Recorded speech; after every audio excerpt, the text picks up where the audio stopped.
if you're like me, I've been taken on a ride for some ridiculous tools that I absolutely don't need and they are a total waste of money. I've been influenced. So if you've been influenced like that, check this out. I'm going to show you the top influenced tools I've had over the last 5 years. This has been a long stretch, and most of the time I haven't, but there's some that I look at literally every day and I was like, I need to share this. These are tools that I just never use. Are they bad tools? Not at all. They're totally fine tools, I guess. I just never use them, and I can't believe I ended up buying them. You could spend hundreds of dollars on replacement blades for ordinary saws, but the dual saw isn't your ordinary saw. All right, the first thing that I got totally taken on was this thing. It is called the dual saw. And I was in the middle of a big project. I was doing some home construction, renovation kind of work. And I came across the fact that I needed to cut multiple surfaces. And I was like, of course there's got to be a tool that just cuts multiple surfaces flawlessly. The power, precision, and versatility for thousands of your cutting needs can be found right here in the dual saw. Done, sold, I'm buying it. So what is it? Here is the dual saw. I have literally used this once just when I got it to test it out to see what it does. It's baffling. I think it actually probably works fine, but I didn't like it.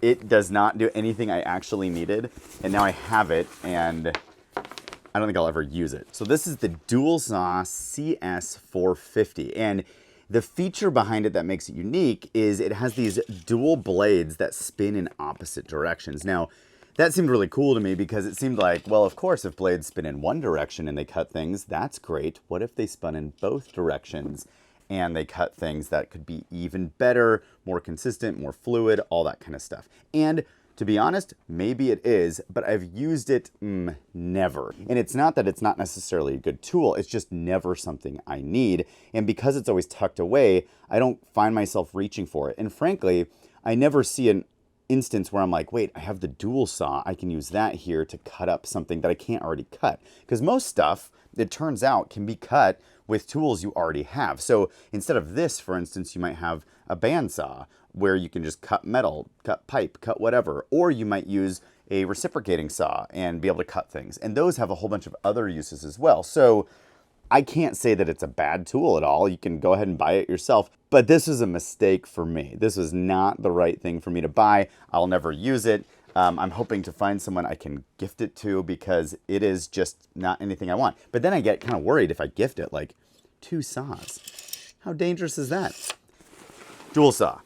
Another thing in the saw family, and I'm not sure why saws get me so much, but I think it's just that you imagine when you're cutting things, there must be an easier way to cut this thing, or you're in a tight space, or you've got to do like some kind of really tight turn, and you're like, there's got to be something better out there that will cut this better than I'm cutting it right now, because I'm, frustrated because I'm just sawing the heck out of this thing and it's not cutting. Or it's just your saw skills, or your saw, so maybe get a better saw. Anyway, this is the next one that I fell hard for. This was one where there's these whole channels dedicated to where people go to trade shows and they walk around the trade show and they're like, oh, let me see the thing. And they cut the thing and then they're like, wow, this tool is so great. This was one of them. It's called the Platinum Magic Saw. I can't say it's bad. I've used it a couple times and it seems like a very good, very functional hacksaw, right? It works pretty well. I haven't, though, noticed that it's any better than any other hacksaw. Look at how clean this is. I've had this for at least a year, and I've never used it. I think I bought it when I was cutting a tight angle. I was coping something, and I was like, man, if I only had something that could really cut through here. And instead of just buying a really nice coping saw, I decided to buy this because I was like, well, then I can use it for all sorts of different functions because it proclaimed to cut through all sorts of stuff. Again, maybe it does. Have I used it? No. I got absolutely taken on this thing. I do not need this. This is not something that has helped me out at all in the shop. It might help you out. Doesn't help me. Here's one that I bought after seeing it on a pretty popular YouTuber's channel. I never use this thing. It is cool. I love the design. It's really pretty. It's heavy. What is it? It's kind of a multi-tool functioning thing. So it gives you like 45-degree angles really easily. You can set it and draw scribe lines on it. It has this kind of tip, which I've used the most. As you can see, it's a little bit dirty. This is for like, you can cut things with it. You can mark points. It has functions, but what I find is that the functions aren't ever something that I immediately go to it for. So for instance, if I need to cut things, unless it's sitting right there, I tend to just grab a blade. So I grab some kind of like quick blade and cut things with that. If I need to figure out a 45-degree angle, I usually have a compound square nearby, so I use the compound square. So this could work really well. I've just never really found it. The one area that I thought was interesting, and I think the reason why I ended up purchasing it, was you can kind of mark the center of a circle pretty easily with this. I don't find myself finding the center of a circle very often. So maybe it's going to be a one-time use thing where eventually I need to do that and find the center of a circle, but I don't think so. So this was one, and it wasn't cheap, if I remember right. It wasn't like crazy expensive, but it wasn't cheap, and it's absolutely something that just sits around and it collects dust. The next thing are these knuckles to break glass. Just kidding. This is something I found outside my house, which is kind of frightening. It has a light on it, so I think you can break through glass. And so I'm guessing some people were trying to smash windows and take things, and they left it behind. So now I have it.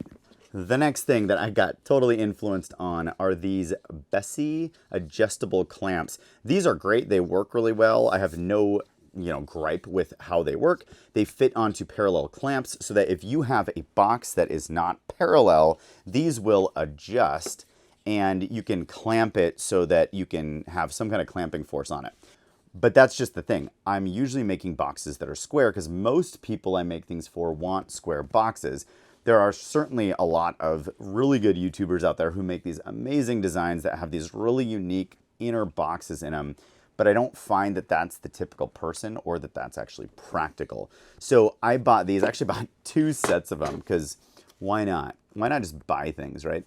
And I bought 2 sets of them. I haven't even opened the second one. I only opened this one to see how well it fit on the Bessie clamp, and it does. Again, they're really good. They work just fine. Instead of buying these, I would just take your offcut from whatever it is you're cutting and use that to create a clamping situation that will give you the clamping force. There's a lot of videos that talk about how to clamp awkward angles, so I'm not gonna go over that here, but I would do that instead of getting these if you only do that every now and then. The last thing on our list is representative of what a lot of folks on YouTube love to talk about, which is dust collection, because it's a big deal within the woodworking community is how you collect your dust. And when I was setting up my shop for like the second or third time, I was like, I need good dust collection. I should pipe hose everywhere and make sure that no dust exists. What I've found in the whole conversation about dust collection is you really can't stop dust entirely. Instead, I opt for a mask. But what will happen is you'll watch these videos on YouTube and they'll talk about their dust collection setup, and they will have runs going everywhere from a central dust collector, and each one will have a blast gate to different tools, and they will have it really dialed in, and that's amazing. That's really great. They've also oftentimes received a lot of that stuff for free, so they didn't have to put the expense in there.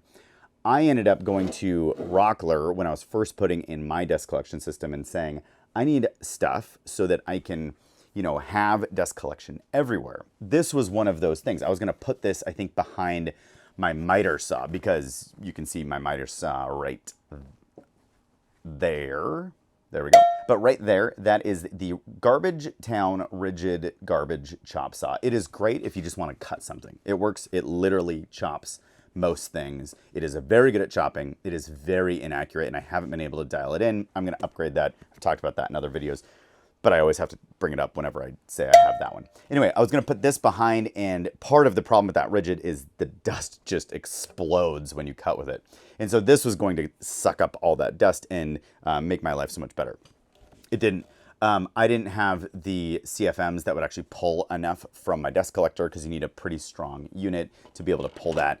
And it just became this kind of like annoyance of every time I was using a tool, trying to change up a blast gate and do all that kind of stuff. Instead, what I did is just made a dedicated little shop vac that hooks up to the back of it, and it works okay. If I had something like the Bosch or the Festool Capex, it would be much better and a much better solution than piping in your whole space. Just get some little dust collectors for different spaces. What I do now with my dust collection is I actually tore out all of that extra piping, and I just have a central dust collector that it drops down one arm, and I have a hose that I can basically pull around the shop. I don't think it's worth setting up a whole bunch of blast gates, and then you can really end up wasting your money on a whole bunch of these kind of accessories. I'm always really skeptical of woodworkers on YouTube when they have no dust anywhere. I mean, look at this. I have dust just right in front of me, that no matter what, it's going to be on your work surface if you're using it. Now, some people, clean space means it's safe and all that kind of stuff, and I absolutely agree with that, but dust is so difficult to control, and unless you're going to spend a ridiculous amount of money that you could spend on other tools that you got influenced on, then you might be wasting your money. Be wary of being influenced on dust collection. Dust collection is hugely important, but I think it's one of those things that you can get influenced quickly because you think it's going to make your shop perfectly dustless, and it's really not. That's a battle you're probably just not going to win, again, unless you just have, unreal amounts of money invested in these systems, or you're an influencer who gets a lot of this stuff for free and you put it together so you can show other people what they should be buying. I have nothing against a YouTuber trying to make a buck or two. I would be happy if this channel made me any money. That'd be great, but nobody's sponsoring me, and these are just my honest opinions about how easily it is to get influence, because as a hobbyist woodworker, as a hobbyist DIYer, a weekend warrior, you're sitting there and you're like, man, could this be easier? And you see these tools that promise that it will be easier, and so you pull out the phone and buy it, and it's at your door the next day. I would just encourage to think about it for a couple extra days, save that money, maybe buy a really nice tool once you've saved up enough money by not wasting it on influenced tools, to buy the tools that you really know you need and that you'll utilize all the time. Leave me a message down below and tell me any times you've been influenced and what you bought that you're just like, why did I buy that thing? And now you can show it to people when they come over and say, look, this is dumb.